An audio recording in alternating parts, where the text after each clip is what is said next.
The transit hub of Carthos Array did not believe in silence. It hummed, negotiated, recalibrated gravity every 8 minutes, and politely threatened fines in 17 languages. In the middle of Docking Ring C stood a human man who looked as though he had been standing there long enough to consider becoming part of the architecture. "I assure you," he said calmly, "I am not attempting to destabilize your civilization.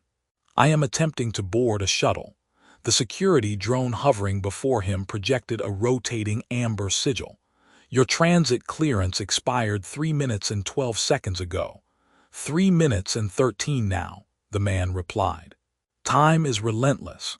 Regulation 44C states that temporal discrepancies caused by memorial delays are eligible for discretionary extension," he finished gently. The drone paused, offended at being anticipated. Around them, the corridor flexed as a freighter disengaged from a distant ring. Gravity tilted slightly. A crystalline merchant cursed in harmonic tones and grabbed onto a railing. The human did not move. 2 security officers approached, tall figures with polished armor and ceremonial batons that hummed at a frequency clearly designed to impress rather than function.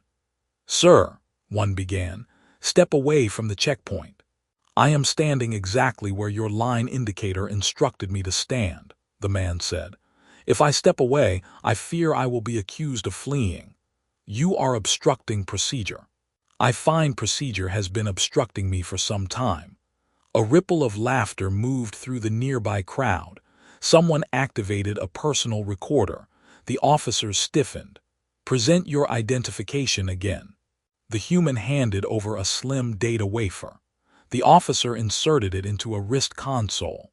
The screen flickered, then displayed a dense cascade of archival encryption marks before freezing entirely. "That happens sometimes," the human offered. "I contain multitudes." The officer withdrew the wafer as though it might bite. "You are flagged." "Everyone is flagged for something," he said. "I once forgot to declare agricultural soil on a frontier moon. I have been a menace ever since." The second officer signaled for reinforcement. A containment field shimmered faintly around the checkpoint, not yet active but eager. The human glanced at it with mild curiosity. "Is that necessary?" "It is precautionary. For a man attempting to catch the 1247 shuttle, you could be evading justice." "If I were evading justice," he said thoughtfully, "I would have chosen a quieter corridor." The gravity shifted again as the station recalibrated for a docking convoy. A trio of vapor breathers drifted past, whispering bets about whether the human would vaporize. He did not. A young logistics officer arrived at a brisk pace, her long ears tapering into delicate points that flicked as she surveyed the scene. At first glance she resembled a human woman, same upright posture, same quick eyes, but her ears marked her origin unmistakably. They twitched now with restrained curiosity. "What is the issue?" she asked. "Expired transit clearance," the first officer said. "Non-compliant attitude." "I am entirely compliant," the human replied. "I am merely conversational." Her ears angled slightly upward. "Sir, your clearance did lapse." By a margin small enough to be mistaken for dramatic effect. "There was a memorial delay," she said, checking her tablet, "sector-wide." "Yes," he answered softly, "I noticed." The tablet emitted a hesitant chime. She frowned. "Your identification is routed through restricted archives." "That sounds impressive," he said. "I assure you, I am rarely impressive." The senior officer activated the containment field. A translucent barrier rose around the human with a polite hum. "For processing," the officer declared. The human examined the barrier. He tapped it lightly. It vibrated in gentle protest. "You've increased the opacity," he observed. "Last time it was more transparent." "Last time. I travel frequently." A maintenance drone zipped too close to the field and rebounded with a startled beep. The crowd's laughter grew less cautious now. "Sir," the senior officer said, "you will accompany us." "I was planning to accompany a shuttle." "You are being detained pending verification." He considered this, then inclined his head. "Very well. May I at least inform the tea vendor?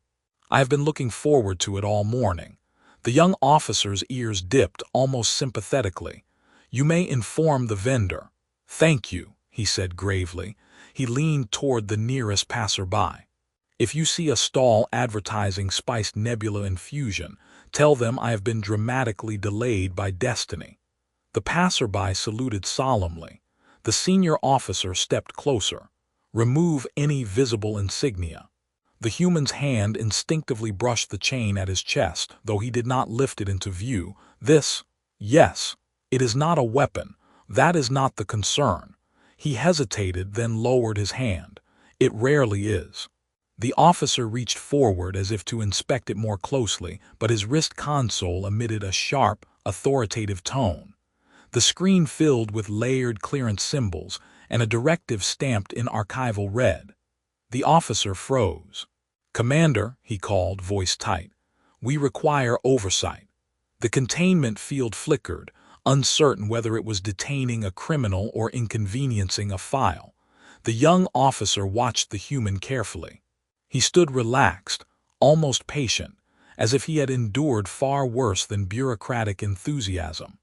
His gaze drifted upward toward the massive viewport beyond the corridor, where ships slipped into hyperspace lanes like quiet thoughts. You could have mentioned the archive flag, she said quietly. I prefer to see how conversations unfold, he replied. And how is this one unfolding? With remarkable predictability. A tall commander strode into the corridor, irritation radiating ahead of him. Report. Expired clearance, the senior officer said. Restricted identification. The commander extended his hand. Identification. The human offered the wafer again. The commander inserted it into his console. The device processed for several long seconds. The ambient noise of the hub seemed to recede, as if even the gravity recalibration paused to listen. The commander's expression shifted, first annoyance, then confusion, then something like disbelief. The containment field dissolved instantly. The human brushed non-existent dust from his sleeve. Am I free to pursue tea? No one answered at first. The young officer's ears had gone very still. The commander swallowed. Sir, why did you not state your designation? The human glanced at the chain resting against his chest, but did not yet reveal what hung from it. Because, he said mildly, designation tends to complicate simple things. The corridor, which moments before had buzzed with amused spectators, fell into a silence far more profound than the station had intended to allow. And the human waited, as patient as ever, for someone to decide whether he was a criminal or something else entirely. The silence did not last. It fractured the moment 3 additional security drones descended from the ceiling like overachieving thoughts. Containment protocol disengaged without authorization, one droned. It disengaged because your authorization was insufficient, the commander snapped without looking away from his console. The human clasped his hands behind his back. If this becomes a debate between machines and pride, I should warn you, machines are very patient. The young logistics officer's ears twitched despite herself. Sir, the commander said carefully, there appears to be a discrepancy. There usually is. You are listed in restricted military archives. That happens when one misplaces a star. The senior officer frowned. Misplaces a star. Temporarily, the human clarified. It was returned. The commander's console projected a hovering cascade of encrypted text. Clearance glyphs pulsed in layered rings. A warning scrolled across the bottom. Archival access. Level obsidian. The nearest drone attempted to interface with the projection. Its light flickered. Access denied. Yes, the commander muttered. I see that. The human tilted his head. Is it good news or bad news? That depends, the commander replied slowly, on whether you enjoy being classified. I find it limits one's social life. A ripple of laughter moved through the onlookers again, softer now, uncertain. The young officer stepped closer to the commander. What does it say? He hesitated. It says, he answered finally, that this individual is not to be detained without authorization from Sector Command. The senior officer stiffened. For what reason? For the kind of reason that comes with memorial observances. The human's expression did not change. Memorials are for the departed, he said. I assure you I am inconveniently alive. The commander studied him. Why did your clearance lapse? I was delayed. By what? He considered the question. Memory. The answer lingered longer than it should have. The drone rotated toward him again. Clarify. I attended a transmission, he said. Anniversaries have a way of ignoring transit schedules. The young officer glanced down at her tablet. Her ears lowered slightly as she read a subheading now unlocked on her display. Sir, she said softly, your file references the Carthos corridor collapse. A murmur passed through the crowd. Even the crystalline merchant stopped humming. The senior officer scoffed. That event is classified at strategic level. Civilians wouldn't know about it, the human finished. Yes, that was the intention. The commander's jaw tightened. You were present. I was difficult to miss. The projection shifted.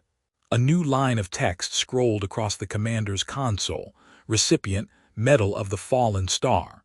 The words seemed to absorb the corridor's noise. The senior officer blinked. That commendation is ceremonial. No, the commander said quietly, it is not. The human sighed faintly. Must we do this here? Sir, the commander said, if this is accurate, it usually is. The young officer looked at the chain resting against his chest. May we see it? He hesitated, then drew the chain forward. The metal emerged into the station light. It was not polished. It was not ornate. It bore the shape of a fractured star encircled by a thin ring of dark metal. Someone in the back whispered, "That's a replica." "It is not," the commander replied. A maintenance drone attempted to scan it. Its sensor blinked red and retreated. The human let the metal fall back against his coat. "I did not intend to display it. It tends to complicate tea." The senior officer's baton dimmed without being told to. "You led the evacuation," the young officer said, her voice almost lost in the hum of distant engines. "I followed instructions," he corrected gently. "The archive says you overrode fleet command. I disagreed with an equation. And millions survived," she said. He shrugged. "Statistics are persuasive." The commander straightened abruptly. "Deactivate perimeter protocol. Clear the corridor." The drones rose uncertainly.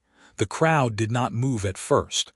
The human glanced around. "Please, I promise not to collapse any additional corridors today." Nervous laughter broke out again. The senior officer swallowed. "Why did you not identify yourself immediately?" "Because I wish to board a shuttle," the human replied. "Not relive a catastrophe before noon." The young officer's ears dipped, then lifted. "You allowed us to initiate containment. I was curious how far you would escalate over 3 minutes. And you have impressive enthusiasm." The commander stepped closer. "Sir, we owe you an apology." "You owe me nothing," he said. "You enforced regulation. Regulation once saved my life." "That is not how most people phrase detention," the senior officer muttered. The human smiled faintly. "Most people are not fond of paperwork." The commander lowered his head slightly, not a full salute but something heavier. "The fallen star is not awarded lightly." "No," the human agreed. "It is granted when the loss is irreversible." "Yes, and when the bearer survives at catastrophic personal cost." The human's gaze drifted somewhere beyond the commander's shoulder. "Survival is relative." Silence settled again, not sharp this time but weighted. The young officer drew a slow breath. "The memorial delay today," she said. "It was for the corridor." He nodded once. "That is why you were late." "Yes." A pause. "You could have told us," she said. "I could have," he agreed. "But then I would have been treated differently." The senior officer glanced at the metal, then at the crowd, then at the human. "You deserve to be treated differently." The human shook his head. "No, I deserve tea." The commander exhaled something between a laugh and a sigh. "Escort him to priority transit." "That will not be necessary," the human said. It is the least we can. If you escort me, he interrupted gently, the corridor will panic again. The young officer's ears twitched upward. He's right. The commander hesitated, then nodded. Clear the route quietly. The containment field generators powered down fully. The drones withdrew. The crowd parted without instruction. The human adjusted his coat.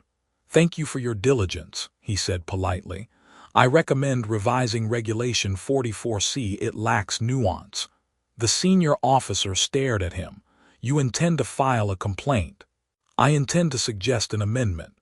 A few nearby beings laughed again, the tension loosening at last. The young officer stepped alongside him as he began walking.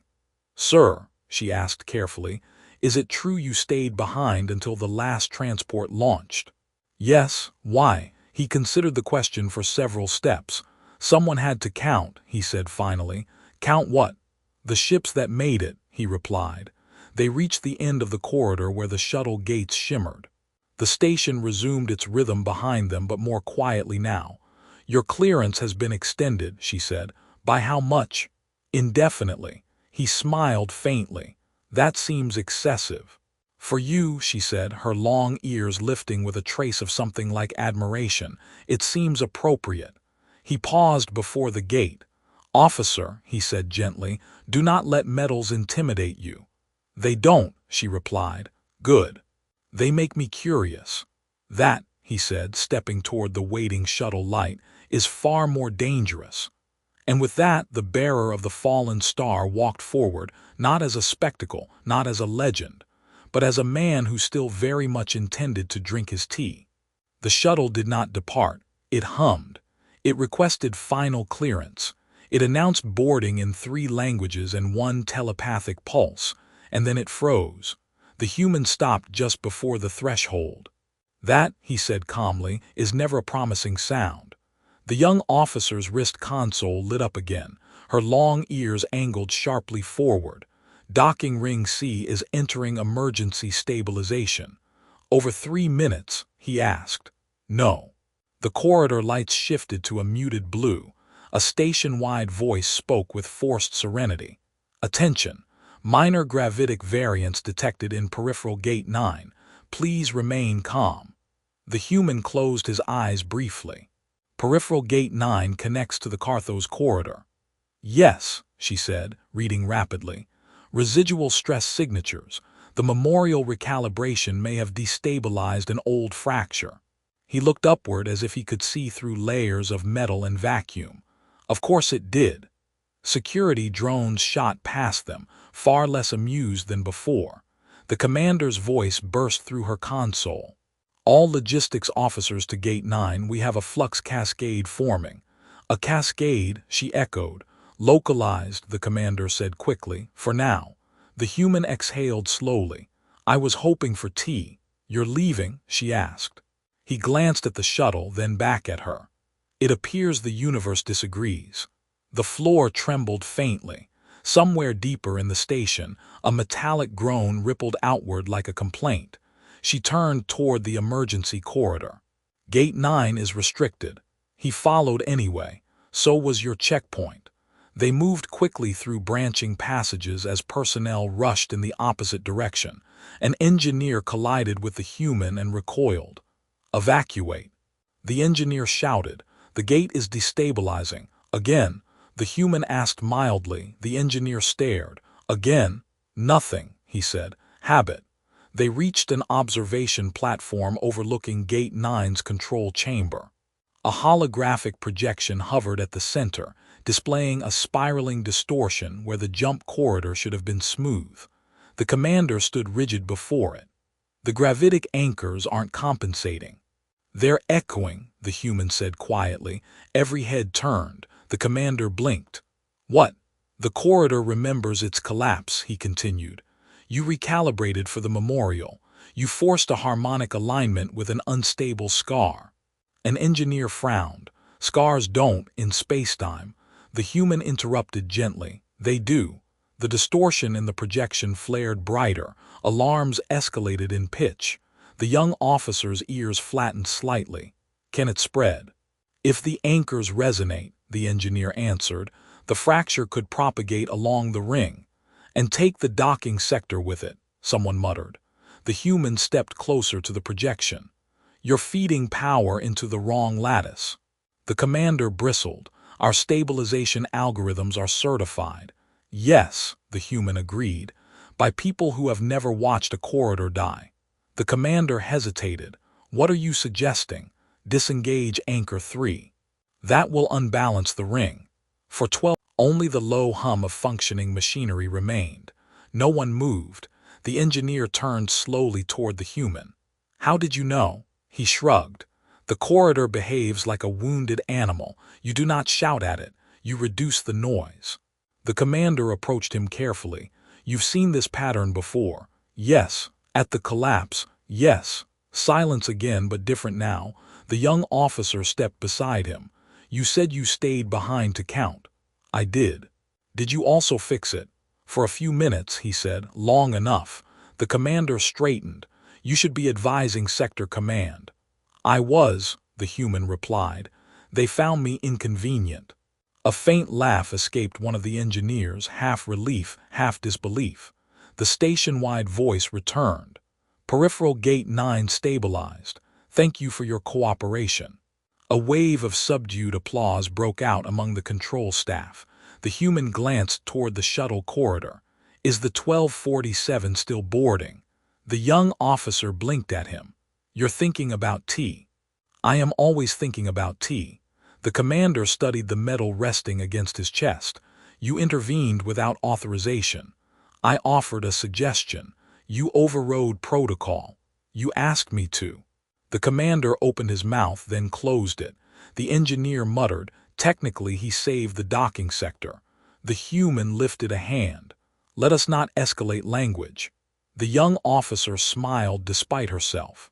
You realize this will be reported. I assume so. You may be summoned. I am frequently summoned. She hesitated.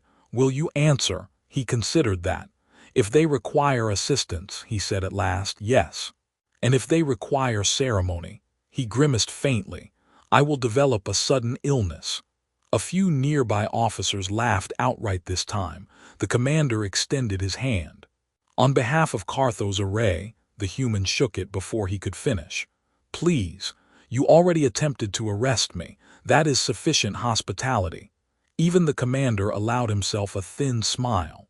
The young officer walked with him back toward the shuttle gates. You knew it would happen, she said quietly. I suspected. Why didn't you warn us earlier? You would have postponed the memorial. And memory deserves risk. She absorbed that in silence. They reached the gate again. This time the shuttle hummed steadily. Clearance confirmed, the boarding system announced. He stepped forward, then paused. Officer, he said. Yes. Next time the station recalibrates gravity, request a softer transition. It unsettles the T. Her ears lifted in amusement. I'll file a recommendation. Excellent. He entered the shuttle at last. Behind him, Gate 9 held firm. And the station, which had nearly repeated an old catastrophe, continued orbiting its stars, unaware that history had just declined to happen again. The shuttle detached with a soft lurch that suggested confidence rather than certainty. The human settled into his seat as the vessel threaded through departure lanes. Across from him, a holographic safety attendant began reciting emergency procedures in a tone that implied deep personal disappointment in everyone aboard. In the event of corridor destabilization, he raised a hand. Let's not. The hologram blinked and restarted from the beginning. A chime sounded overhead. Priority passenger, please confirm biometric continuity. He pressed his thumb to the panel. The system paused. Continuity confirmed. Welcome back. Back, he murmured. I try not to make a habit of collapsing infrastructure. The shuttle angled toward the main corridor aperture. Outside, stars elongated into pale lines as the pre-jump field engaged. Then the stars flickered. The pilot's voice cut through the cabin. Minor fluctuation in the corridor sheath. Please remain calm. The human leaned back.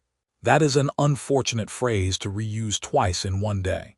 His wrist console vibrated. Incoming secure channel, he accepted. The commander's face appeared, tight with restrained urgency. We are detecting harmonic feedback from the shuttle's jump drive.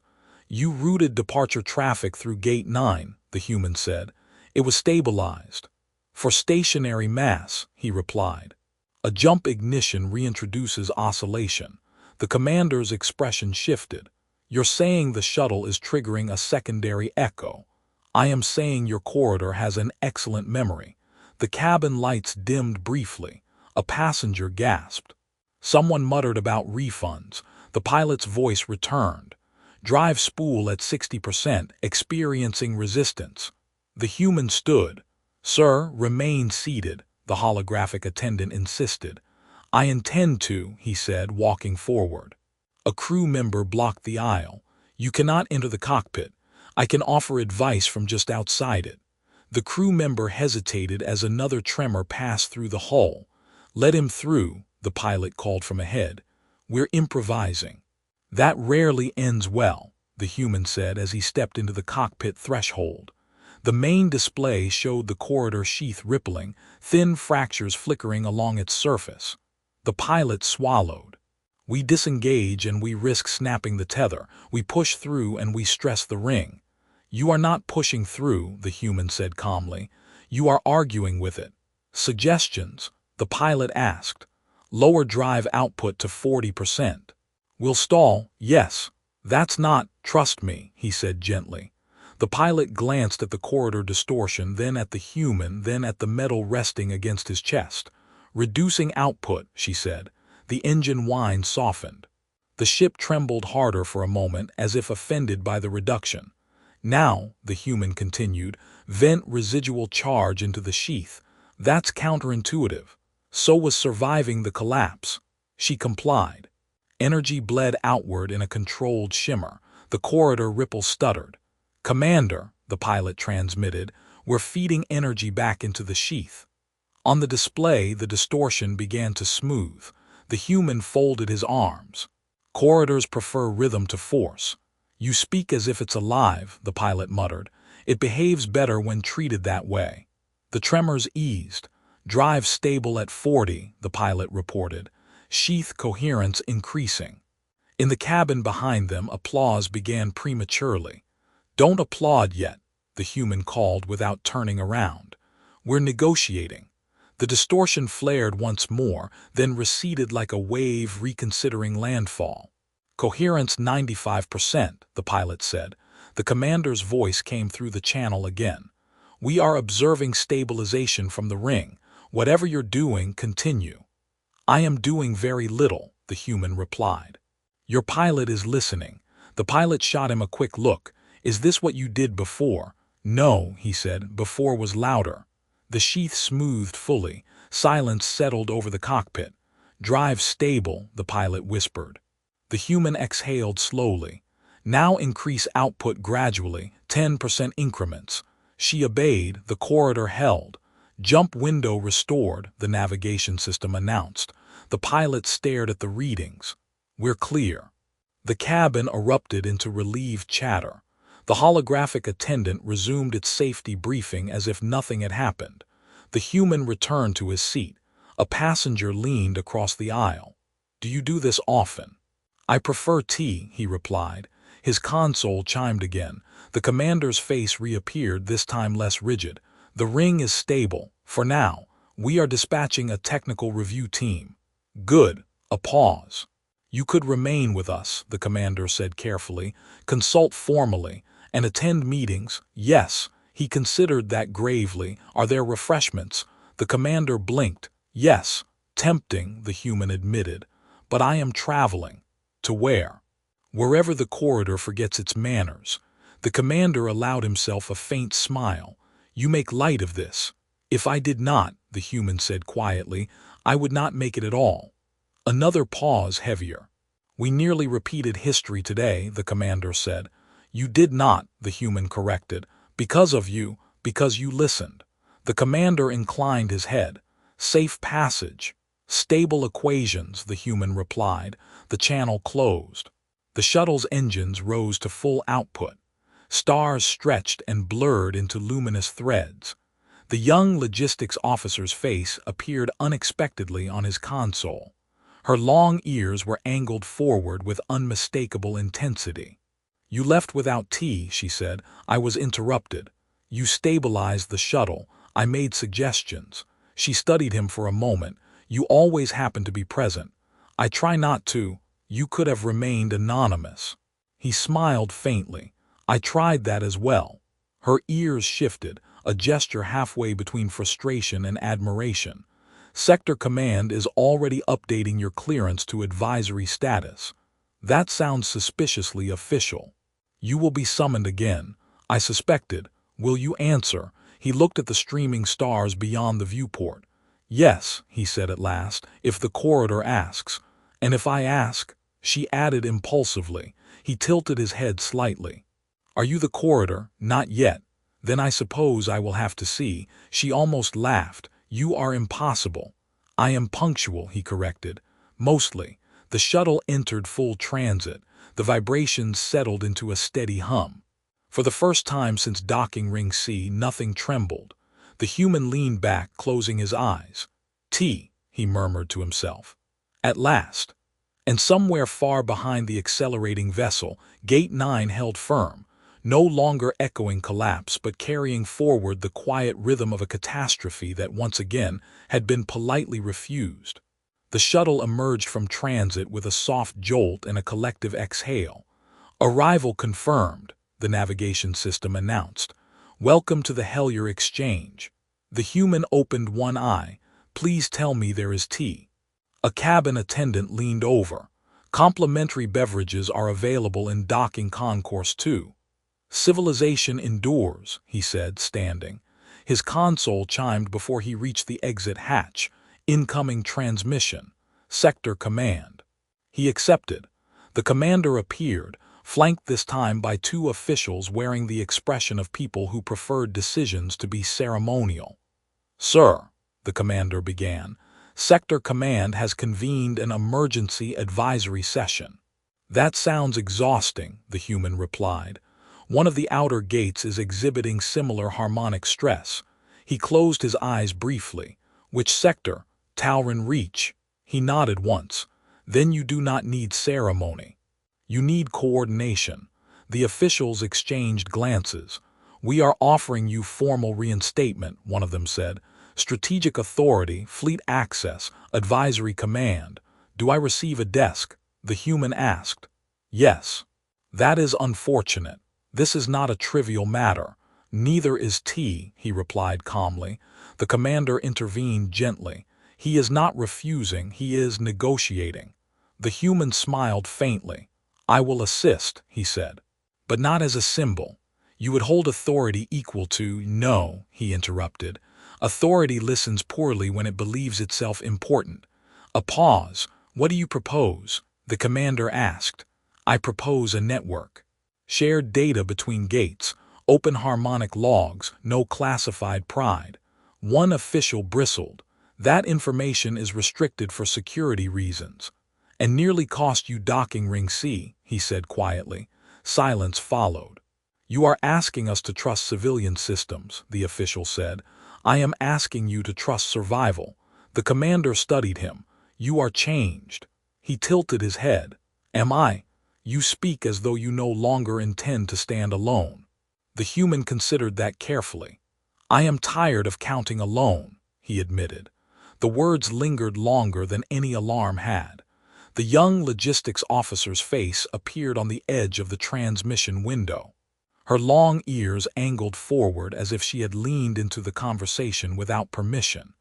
"Tauran Reach is already uploading gate telemetry," she said quickly. "I initiated a shared lattice model." The officials turned toward her. "You bypassed authorization," one said. "I followed precedent," she replied, glancing at the human. He looked at her for a long moment. "You see," he said softly, "the corridor learns." The commander exhaled slowly. "Very well. Establish the network." The officials hesitated, then nodded. "Advisory designation granted," one of them said, "without ceremonial reinstatement." "Excellent," the human replied. I look terrible in formal attire. The transmission shifted to a live feed of Talron Reach's gate array.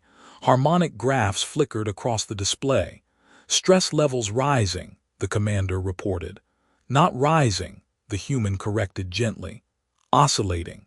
He stepped aside from the concourse traffic and focused on the data streaming across his console.